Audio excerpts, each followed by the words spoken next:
Assalamualaikum warahmatullahi wabarakatuh. Inshallah, today my friend and me would like to present a topic about mafhum tafsirul ilmi.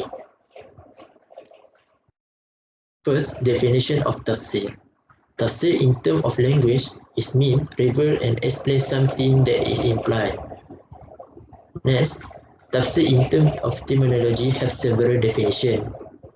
First, Mustafa Muslim say tafsir is the sign open the veil about the meaning of the verse of the Quran and explain the meaning and purpose the God of the verse is in accordance with human ability. Next, Ibn Jazi al-Kulbi say tafsir is mean a sign that recite the Quran, explain its meaning, and study what is required in terms of verse, clue, and its secret. And lastly, Ibn Arifah al-Maliki say tafsir is knowledge of something indicated by the Quran, the method of interpreting the Quran, the reason for its revelation, and nasakh mansukh. Next, definition of ilmi. Ilmi is basic word of ilmu. So, ilmu in terms of language is mean understanding, knowledge, confidence, and it is the opposite of ignorance. Tadwin scholars say ilmu is the standardization of all problems with one goal in purpose. Next, philosophers say ilmu is expression that result from the mind. Next, mutakallimin scholars say ilmu is an expression of an attribute whose attribute appear when we do something. And lastly, Sharia scholars say ilmu is knowledge of God, His verse, His deed on His creation, instruction and prohibition. Next, definition of tafsir ilmi. Definition of tafsir ilmi have several definitions.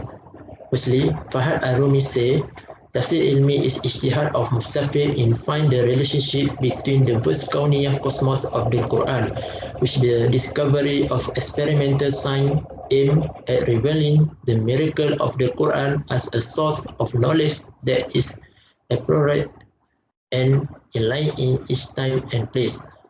Next, Abdul Rahman Al-Eid say tafsir ilmi is tafsir al-Quran based on the description of the sign of the Quran that show the greatness of Allah Subhanahu wa Ta'ala in organizing His creation.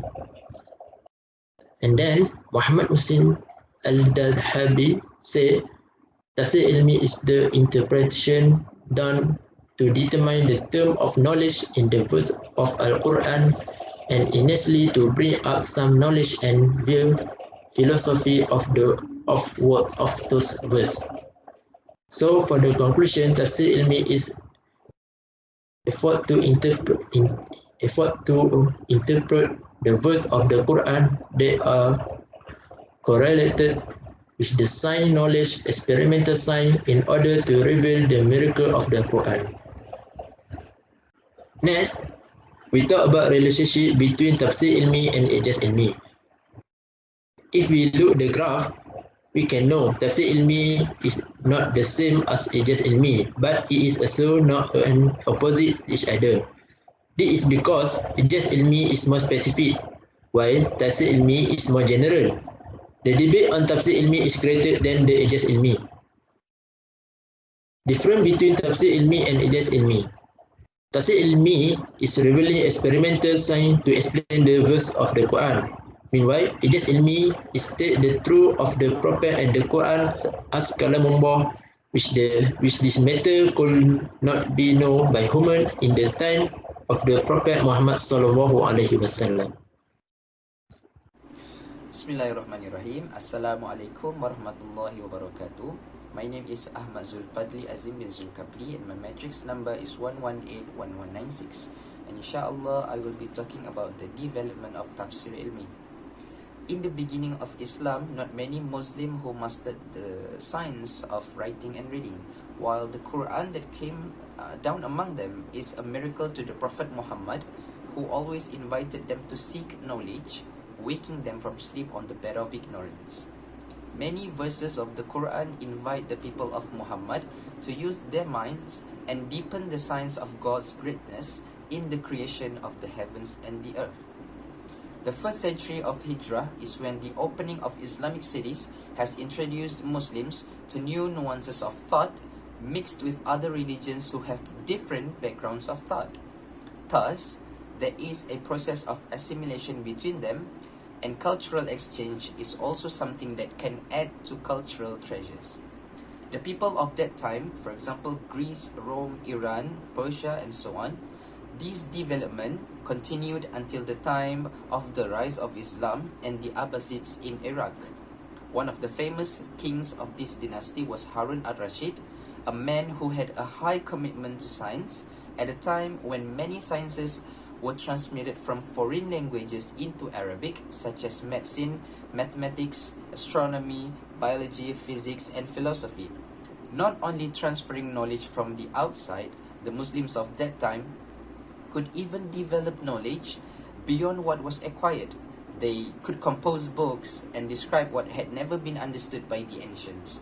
In the 3rd century after Hijrah, the development of science can be evidenced by the emergence of books by Muslim scholars such as Al-Qanun in the field of medicine by Ibn Sina, in the field of philosophy, book Ihya al-Ulum by Al-Farabi, known as Al-Muallim al-Thani after the Greek philosopher Aristotle.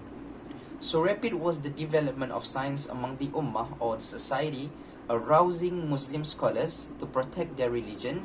They limited the movement of knowledge that was contrary to the religion of the time by presenting two ways. Number 1, rejecting deviant and misguided thinking from science. This is because the philosophical thinking that originated in Greece is based on false science, which is contrary to Islamic beliefs. Anticipating such a thing, the book Tahafut al-Falasifah by Abu Hamid al-Ghazali was then published. And number 2, although there is still a compatibility of Greek science with the verses of the Quran, this even strengthens the validity of Muhammad's miracles. As said by the Greek philosophers about the 7 kinds of planets in astronomy, which later in the interpretation of the Quran is called As-Samawatu Sab'u, 7 levels of the sky.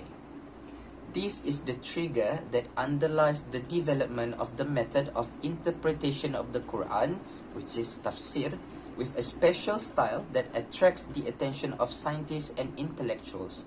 The development of tafsir ilmi lasted for several periods, but the scholars of tafsir divided it into 3 periods of development of tafsir ilmi. Let's have a look at the first period. The first period started in 2nd until 5th century, along with the translations of books of Greek relics into Arabic. Muslim scholars such as Ibn Sina, who sought to deepen the compatibility of some verses of the Quran to the theories of Ptolemy. The second period, which began in the 6th century after Hijrah, when Muslim scholars began to try to separate Greek science and philosophy from the teachings of Quran al-Karim, it is due to the ignorance of the teachings of Islam. Among the pioneers of this movement was Abu Hamid al-Ghazali. And the last period, the third period, began in the 18th century after Hijrah, the period of the development of science in Europe. And during this time, there were many books translated into European languages such as physics, chemistry, and medicine. The development of this science has the impact of the separation between science and religion embraced by European society at that time. The theories of knowledge discovered by Western scientists are always contrary to the opinion of the church, so that not a few of them have to die on the gallows. According to them, religious books only contain superstitious stories and doctrines that do not make sense, leaving them trapped in ignorance. The activity of interpreting the Quran using experimental science has produced books on scientific interpretation as reference. However, this does not rule out the possibility that this development caused a shift in the function of the Quran as a book of guidance, hidayah, and becomes a book of knowledge, represented by some mufassir who are influenced by foreign cultures, so that the interpretation is based on ra'i or pure opinion and out of the rules of correct interpretation. And this incident, which is ra'i, became a new problem for the development of tafsir. So the scholars of tafsir in Egypt and Syria were encouraged to determine the position of the correct tafsir of knowledge from the wrong tafsir of knowledge. That's all from me. We'll move on to the next part. Bismillahirrahmanirrahim. Assalamualaikum warahmatullahi wabarakatuh. My name Ahmad Baki Asnawi bin Jalal Asnawi. We will continue about the views of Mufassir about Tafsir Ilmi. With the development of science lead Islamic scholars to the difference of views on the development of Tafsir Ilmi. Among them, there are those who justify this interpretation and there are those who do not. There is also a third group, that is the middle group, that is the group that makes exception with certain conditions. Group of scholars who support the Tafsir Ilmi. First, Imam Abu Hamid Al-Ghazali. He believed in the existence of signs in the Quran. He quoted the opinion of scholars that the Quran includes 77,000,200 signs in it. Each word contains knowledge that is multiplied 4 times. Each word of the Quran contains external and internal meaning. In his book Jawahir al-Quran, he explains in the 5th chapter that many signs are found in the Quran, such as medicines, astronomy, natural science, body anatomy, and even magic come from the Quran. There are many other examples of the Quran that he correlates with other signs. Second, Imam Fakhruddin al-Razi, a scholar of tafsir who tried to reconcile the problems of knowledge with the Quran. He used the argument that the earth is silent with the verse Surah Al-Baqarah verse 22. أعوذ بالله من الشيطان الرجيم الذي جعل لكم الأرض فراشا والسماء بناء, means who has created for you the earth as a stretch. In the description of this verse, he seeks to discuss the opinions of all astronomers such as Ptolemy from the west and Indian scholars, China, ancient Egypt, Babylon, Rome in interpreting the verse. Third, Jalaluddin As-Suyuti, a scholar and author of the book Al-Itqan fi Ulum Al-Quran. He believed that the Quran covers all signs including the sign of the death of the Prophet sallallahu alaihi wasallam. He gave an example of the verse Al-Quran Surah Al-Munafiqun, A'udzu billahi minasyaitonir rajim, wa lan yu'akhirallahu nafsan idza jaa ajaluha, means Allah will not delay the days of a single soul if its deed has come. This verse is the 11th verse of Surah Al-Munafiqun, which is the 63th surah. According to him, this report that the age of the Prophet sallallahu alaihi wasallam, a total of 63 years, have been described long before the Prophet died. Alright, fourth, Allamah Al-Majlisi, a Shia scholar who wrote the book Bihar Al-Anwar. In one part of his book, he described the interpretation of signs, and there is not contradiction in the words As-Samawat As-Sab'a, 7 heaven, in the Quran, Surah Al-Baqarah 29, with the astronomical sign of Al-Aflaq, At-Tis'a. Because what is meant by Aflaq, 9 according to the language of the Quran, here is a chair of throne and not the sky.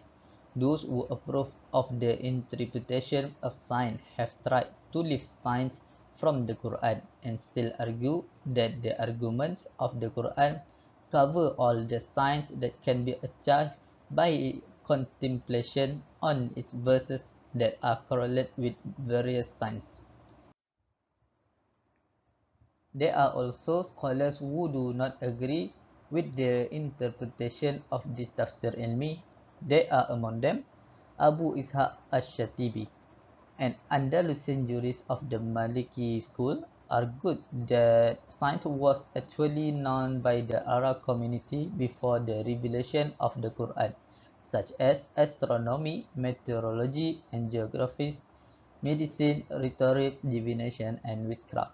While the religion of Islam has divided the science into 2 parts, namely the true science and the heretical science, and Islam has outlined the benefit and dangers of those science. the relationship between science and Quran, Ash-Shatibi adds that the previous scholars Salaf never harmonized the science with the Quran, and the purpose of the revelation of the Quran is to explain the laws and everything related to the hereafter. Second, Sheikh Mahmud Ashatut, Sheikh Al-Azhar, took that the view of tafsir ilmi in the verses of the Quran is a big mistake, revealed and spoke to all open human beings to strengthen the theories of science, because such a thing can invite the perpetrator to sink into the interpretation of the Quran without being based on the truth and deny the miracle of the Quran. In addition, it makes the Quran busy displaying knowledge that may be true today but not necessarily in the future, because science is always evolving and not constant. Alright. In conclusion, scientists began to spread between science and religion. Meanwhile, Muslim scholars focus on maintaining the existence of Islam. They try to study the book of the Quran in more depth. This has resulted in the emergence of books of the interpretation of the Quran with a scientific pattern. However, the criteria that are not clear on the interpretation of science is that Muslim scholars have different opinions on the existence of this interpretation. While the Quran is a book of miracle that covers science need to be proven, it was only in the 20th century that the existence of this scientific interpretation was recognized with some general and specific conditions, as described above. Okay, thank you.